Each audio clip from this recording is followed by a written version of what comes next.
So God gave me a word a couple of weeks ago, maybe a couple of days ago. It was just that soon about you're going to have to give a hard word. And those of you who follow me, I'm quite sure you heard that video. You've seen it. And if you're interested in seeing it, it's here on my TikTok channel. But God says that many of us are going to have to give a hard word, and he gave the confirmation to me just a few minutes ago in 2 Chronicles 18. And we all know the story of Ahab going up to battle, and Jehoshaphat is a king. He's the king of Judah. And Ahab wants to go up to battle, and he wants Jehoshaphat to go with him. So Jehoshaphat agrees to go because he says that he is with Ahab. But he wants the prophets to be called to come forward. So Ahab calls for his little friendly posse of connections that he have as prophets. And Jehoshaphat going up with him to battle, Jehoshaphat heard what all of them said, how they all came into agreement and things of that nature, but something didn't sit right with Jehoshaphat. So Jehoshaphat said, you know, is there still no other prophet? Discerning that something was off. These prophets came and they called for, I think they called a Shanani. I don't know whether they were prophets or musical. I think they're musical prophets and worksmiths who make things, but they made swords and things of that nature to take up into the battle, and assured Ahab that with these different types of weapons that he was going to get the victory. But Jehoshaphat felt that there was something off and wanted another word from another prophet from somewhere else, because these 400 prophets all on one accord, but something didn't sit right well in his spirit. So when Jehoshaphat asked Ahab, Ahab said, oh, there's another prophet, but I don't want to call on him because he HETES's me. Everything that I say, he's always against me, no matter what I say. So Jehoshaphat, look, I'm going with you in the battle. We're going to call Micaiah. I think it's how we pronounce his name. I'm not sure. When Micaiah comes up, he already knew the routine. He already know that they wanted to hear the opposite of what it was that God was saying. So he confirmed to them what God was saying. And the king looked at him like, yeah, right. You don't ever agree with me. So I know you're not saying, you're not telling me what it is that I need to know the truth. So then Micaiah begins to rip in and let him know, if you go up to battle, bro, you ain't coming back. I saw you guys all over the place and not in the same pieces that you left here in. So if you don't want to be taken out in this battle, then you better not go up. Now you got 400 prophets who saying, let's go. It's time to go. You better go. It's good to go. And this one prophet, true prophet of God, stands unadulterated, flat-footed, and speaks the truth. And what does Ahab say to Jehoshaphat? See, I told you. He don't agree with me. But then Micaiah began to tell him, your prophet's got a lion spirit. I saw the spirit that came to the Lord and asked for permission to put a lion spirit on them. And they got a lion spirit. One of the prophets slaps Micaiah and tell him to say, what spirit told you that? So he suffered abuse from the other prophets. What's my point? You got to give a hard word. And in that hard word, it's going to be the people who already know that when you come, you're coming with the word.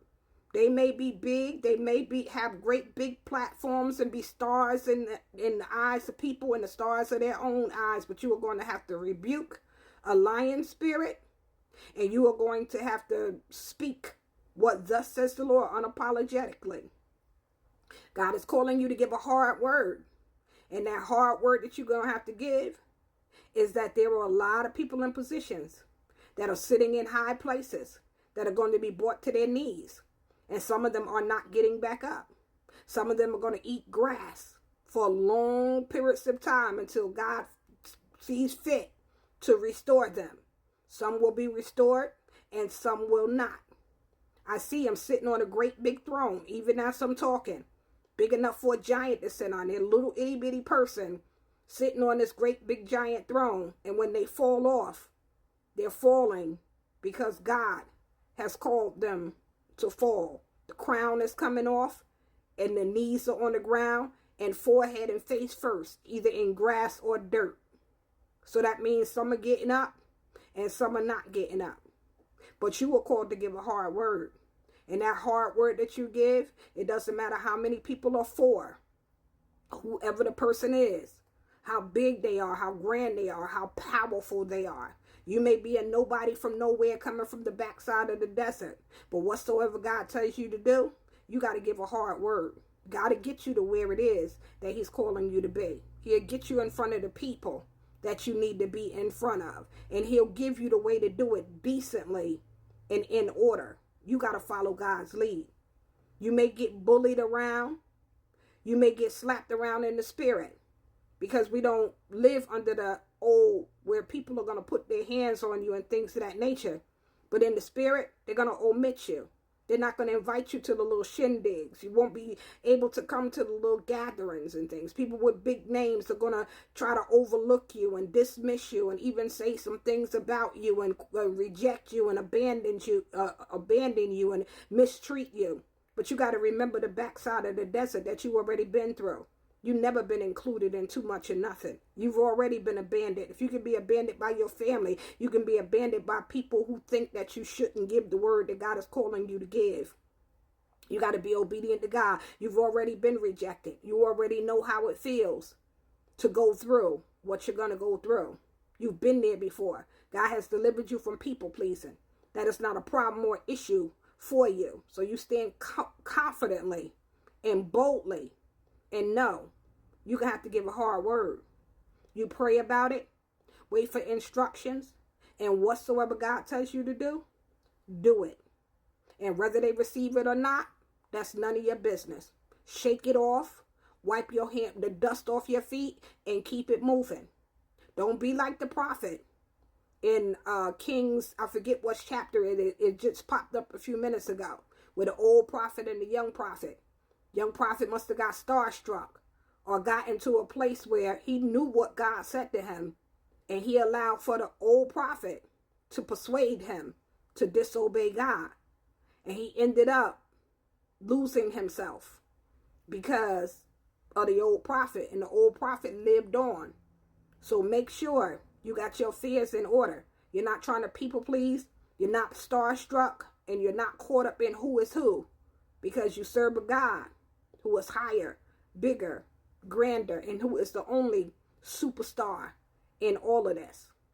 They will bow, whether they believe you or not. You're going to have to give a hard word. Give it. Don't go in the same way you came in. Leave out through the back door. Shake the dust off your feet. Don't try to argue with them. Don't try to persuade them and make them hear what you're saying. You obey, do what God told you to do, and keep it moving. And on to the next assignment. Got to be well pleased when ain't nobody else well pleased. You're going to have to give a hard word. And it may be more than one. It depends on who God is calling you to and how effective he wants to use you. But one thing I want to stress to you, God does all things in decency and in order. He's not going to have you to call and shout out people through making videos and God showed me this, that, and the other. God will get you where you need to be, in rooms that you don't think that you could ever have access to. You get invited out of nowhere, and this is the time in the season where God is opening doors and sitting you in seats and at tables and things of that nature. That's going to be so miraculous that you don't even know why you're there. But the divine assignment is in alignment with what it is that God is calling you to do and where he's called you to be and where he wants his voice in place. No matter who else is saying what, Micaiah, you are the one who is going to have to speak what thus says the Lord when everybody else is agreeing with the king. And it doesn't matter who the king is or where the king is or how big the king is or what politics the king is sitting in whatever country, wherever.